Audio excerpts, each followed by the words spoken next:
Sarah Catania is a singer-songwriter from Melbourne who released the single Venus and Mars last year. Her new single is Little She Knows. I'm going to find out not how little Sarah knows. I'm sure she knows a lot. Hi, Sarah. Hi, how are you? I'm very well, thank you. And I'd like to know the story behind Little She Knows. Yeah. Okay. So Little She Knows, it was a co-write with Luke Austen and Jake Sinclair back in 2020. So feels like 10 years ago now, but 3. And basically I came into this the co-write session, and I wanted to write something that wasn't so personal to me. I kind of wanted to bring my songwriting skills and the storytelling skills into it. So basically we made up the story about this lady who is in a relationship, and she finds out she's the other woman and the thoughts running through her head.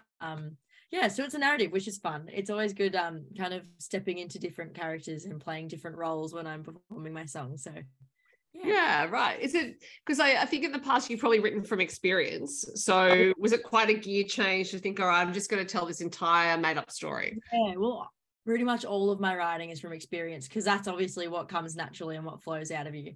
But I wanted just to test myself and see what I could do and try something new. So it was great. It was really good, and I've incorporated that a lot more now as well, which has been fun.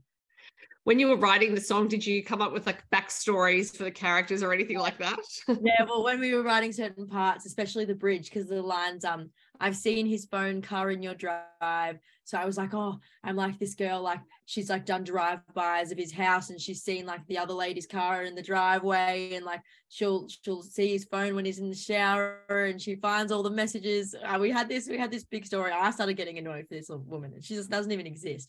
But I got really upset. You could build a whole world, write some other songs. Yeah, literally, like you like imagine this character, and then you forget that they're not real, because it just feels so real. Once you sing it enough times, you forget, oh wait, this is literally about nothing. Yeah. So since then, have you written other stories, or have you tended to write from your own experience again? I've written one other song where it's a completely made up story. And then I've written a couple where it's based on someone else's story.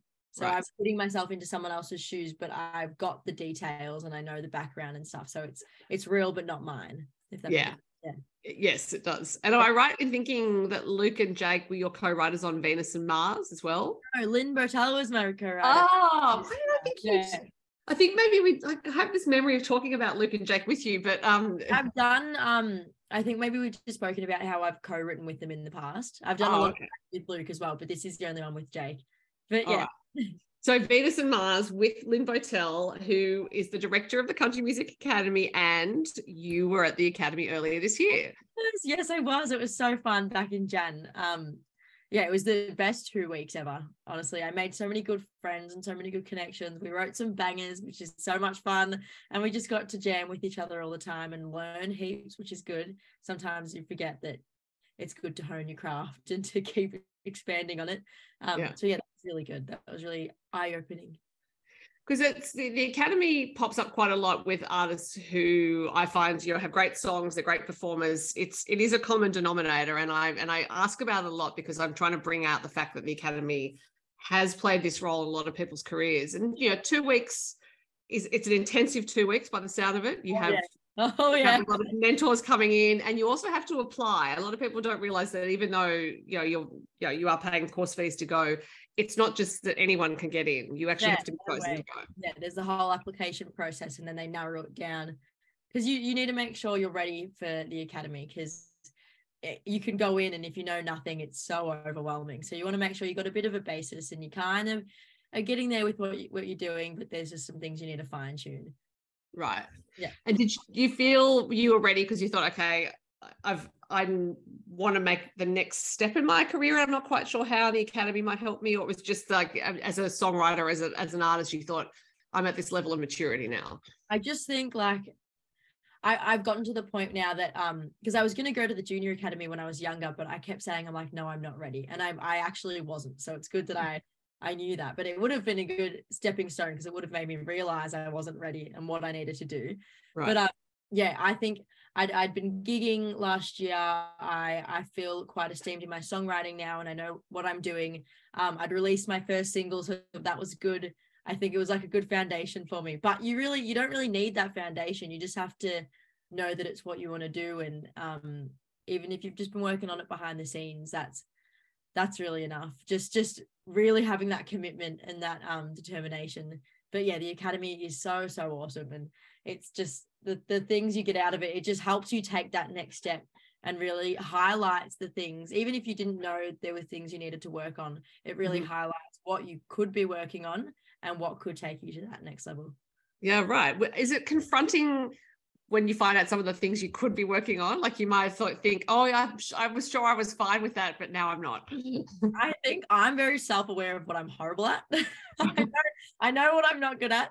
But it was a bit like if you learn things, say with my release of Venus and Mars, because I've always done it fully independently, even my PR and stuff like that.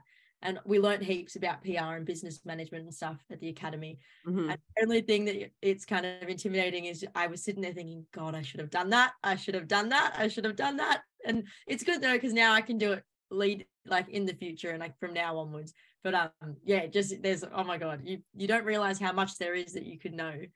Yeah, when you're an independent artist, it is a lot of different skill sets as well. Because as you said, you've done your own PR. Well, that's not necessarily something that a songwriter or a singer or a singer-songwriter knows how to do. I've been making it up this whole time. Well, now I've got some background information that I've learned, so it's good. So, but I'm interested, when you did start out doing your own PR for the last single, did you do just some research online, or did you just, how did you do? Because a lot of people would be interested in that process. Yeah, I think I emailed a bunch of radio stations. So I kind of looked at what my friends were doing and the radio stations they were talking to and community radio and stuff. And I tried to find some emails and stuff. And I just made up like a press kit for my last single, Venus and Mars, sorry. And I sent off the press kit and just was like, hey, like, my name is Sarah. So nice to talk to you. Like, would you love to, I like love it if you would play my song, or if we could have a chat. And I probably sent out like 50 emails and got like 2 interviews. But then when I send the next song, they're like, oh, I've seen her name twice now. Who is she? And then you just have to send them. And even if you don't get a response, just keep being persistent, because eventually you will. And I suppose it's not unlike playing for a crowd in a pub where maybe there's 50 people in the room and only 2 people are really paying attention, but you only need those 2 people. Exactly. All like it's with anything. It's kind of like you apply for 50 jobs, you might get 1 call back, or it can be taken into perspective for any situation. But yeah, or like even like an audition, you might audition for 1,000 things and you can get into 1 or something like that. Or even like with Australian Idol and stuff like that, you get turned back, but it's the one person seeing you or one person hearing you out, and then once one person catches on to you, then usually other people are like, oh, this radio station played her last single, we can play this one. Yeah, right. So you just kind of have to build it like that. It'll start off small, but eventually people start catching on. Yes, there's a snowball effect. Exactly, yeah. So while you're at the Academy, did you make some particular co-writing connections that you think you'll continue with? Oh, I wrote a song with Kevin Bennett, and I love it. And I think he loves it too, but I don't know. But I would love to write with him again. I think we mold really well together, because I'm like bursting at the seams with all these ideas and stuff like that. And he's got like the brains, and he's very, like, not very serious, but he can take my ideas and make them make sense, where I feel like I could just have a lot of mumbo jumbo and nothing would be in order. When you're having ideas, do you note them in a notebook or like notes on your phone or that sort of thing, and just collect them for later? If I've got my songwriting book on me, if it's like something like the Academy, I love writing it down physically. But if I'm just like at work or I don't know, on a walk or something, then it's all in my phone notes. And I've probably written a lot of things in my notes that I forgot about. So maybe I should probably sort through them and see what ideas I've come up with. Yeah, because you never know what's in there. I think those things can be gold mines, and you might think, I honestly couldn't even tell you what's in mine. I've got no idea. I've probably got like 30 half-finished songs that I never actually recorded or thought about after. Yeah, because I think it's the fact that once you've written it down, your brain sort of lets it go, so you don't hold on. Exactly. I'm like, that's there now. I'll get back to that later, and then you just don't. So you are balancing music with work and all sorts of things. So when you sit down to write, do you find that it's better for you to have a co-writing session like you did with Luke and Jake that actually makes you commit to it? I really do prefer co-writing sessions, especially, well, I think just when you're co-writing, usually you're in a scenario like a songwriting retreat or something like the Academy or something like that, where you're going there and you know you want to write songs. Because I feel like if I'm just at home, there's just so many distractions. Like it's just that creative side of me, it's like it struggles to come out. So when I have people around me that are creative as well and they're songwriters, it kind of just helps get it out of me. It was always there, but it just gets hidden a little bit. Yeah, and it's always good to know your nature, I think, with those sorts of things. Yeah. So you do have some gigs coming up. I saw on your website, on your Facebook rather, and that includes supporting Golden Guitar winner Andrew Swift at Nudgee Pub. I imagine a spot like that's quite competitive to get. Oh yeah, I would assume so as well. But Andrew was so kind to offer me to support him. I'm really excited that it's going to be so much fun. Have you ever played there before? No, I've never even been to Nudgee. I don't even know where it is, but I'm excited. I think it's like down halfway. So when you are going to a new place like that, do you just have an open mind about what the crowd might be and think, I'm just going to take it as it comes? Yeah, well, when it's a Swiftie gig, I feel like I know everyone in the crowd is going to be a legend, so it's fine. But when it's like a cover gig that I'm doing or something like that, if I'm going to a new place, I just have to stick to what I know, and then I can kind of write it out as I go and figure it out. You kind of get a sense. You can read the room a little bit, and then you go by that. Yeah, right. But that's a skill in itself, being able to read the room, because I think partly it involves looking at people's faces, which can be confronting. Yeah. Yeah. There's definitely been a lot of cover gigs I've done where people just want to like chill out and chat to each other. But then you know that you can tell, and then you're like, okay, I'll hold back. I was going to be nice background music for your dinner tonight. Yeah. Do you at that point think, I've got to swiftly change my set list because this is not the crowd I was expecting? Yeah. Sometimes if there's like some bigger songs in there, something a bit more loud and exciting, I would just cut them out and go for some Ed Sheeran or something like that. Do you know how many songs you know? No, if in like a normal 3-hour set, I'd probably do like 35. Right. But I think I'd have probably double the amount because I need to accommodate for different situations. Yeah, right. So maybe like 70, but I don't know if I know them very well. It's quite a lot of songs. It's so many. Yeah. But you are playing at a few different venues around Victoria. I saw. Are these shows that you're booking yourself? Yeah. I've got a few of them. I think maybe 2 in March. There's a production company or a booking agent in Melbourne called Amber Mike Productions, and he's reached out to me for a few things. So I think a few are through him, but the rest of them are solely my own. Yeah, because it's, again, just the work side of things is always really interesting. And for anyone watching or listening who's intrigued in the work side, I always think a lot of people like to know about work. I love learning about the work side. I reckon it's hard. Yeah. So I think that the work in trying to get gigs is also unseen to audiences. You know, it's not as easy as that pub wants you and you turn up. It's a lot of follow up. It's a lot of contacting. It's knowing where you can get to in a car drive, that sort of thing. Getting a gig is a craft in itself, especially when you're starting out. When I had just started out, because I only did my first gig in 2021.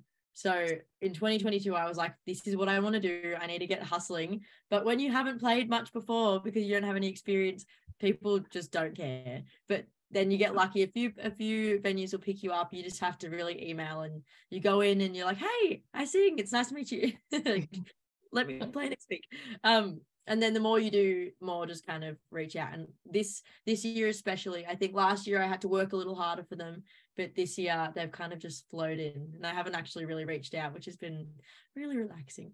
Yeah, and that's quick too, considering it was only last year that you started playing shows. I ended up doing like over 35 gigs last year, and that was my first year of gigging. So it was like from 0 to 100, and then this year's looking out to be even more. So yeah, it's worked out really well. I'm stoked. I'm really stoked. But when you are balancing some work and doing other things, is it then a question of learning how you balance your energy output? Yeah, I'm not very good at that. That's not one thing I'm not the best at. I do have a lot of energy though, so I think I'm lucky in that department. But yeah, I think I've got 6 jobs now, which is really stupid. Um, but it's just a little, they dabble through the week. So I keep my Fridays off, and that's my admin day, and I get all the paperwork done, and I do all my social media stuff and all that kind of jazz. And then pretty much the rest of the week, I'm either gigging, waitressing, babysitting, teaching, from like a primary school or high school, or from home. I think that's all I do. I think, and then I'm releasing music. Yeah. Somewhere in there, you got to fit in some songwriting and some recording and and some downtime. Gosh. Well, and that is part of the challenge, I think, because it's important for the brain to have a bit of downtime so that you can be creative, right? That's why I think I definitely write the most when I'm traveling. As soon as I'm like, get on a plane and go to a destination, all of a sudden it's because you're not thinking about work when you're not at home, because it's like not nearby. Yeah. So as soon as I'm on a holiday, like I don't even realize I'm doing it, but I'll just be like, see, if I'm like laying on a beach, I'll start humming a tune or some lyrics will come to my mind. And that's it, literally just flows in instantly as soon as I'm separated from being at home. So that's why I love holidays as well. So I've actually forgot to ask you when we were talking about the Academy, did you stay on for some of the festival after that? Yeah, I was there for the entirety of the festival, which was so fun. It was very hectic. It was a long time to be in Tamworth. It was in the heat. Yeah, in a tent as well. My trusty old tent. Wow. Yeah. It was hard. And then the car broke down on the way home, so we got an extra couple days. Oh, right. It was fun. We got stranded in Bateman's Bay. I don't even think you could count that as stranded. Oh, that's yeah. I had to take an extra day off work. Fine, whatever. But was being at the festival a kind of holiday in that because you were watching other people, you could just let go of your own stuff? Yeah, well, I was gigging a lot at the festival as well, so it was kind of a balance. I think I did 7 gigs this Tamworth, which was great. Really, really good. But yeah, when I think my last gig was like 4 days before the festival finished. So those last 4 days, I really got to just kick back and enjoy watching music. And it was so it's just so much fun, because a lot of the country artists don't always come down to Melbourne. We're feeling quite lonely down here. So when I can see them all in one big group, it's so good. Yeah. And that is, it's part of it. It's not just people who are living outside of metro areas. In fact, I do think it's harder when you're living in a city like Melbourne or in Sydney, where I am. There aren't a lot of venues that are supporting certain types of country music. So yeah, the artists don't come.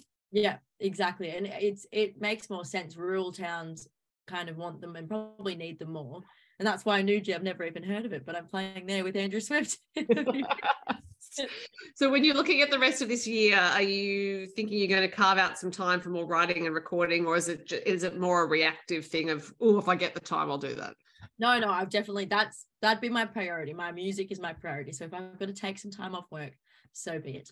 Right. When I recorded Venus and Mars last year, and I recorded Little She Knows, I've got another 3 that I recorded in that period.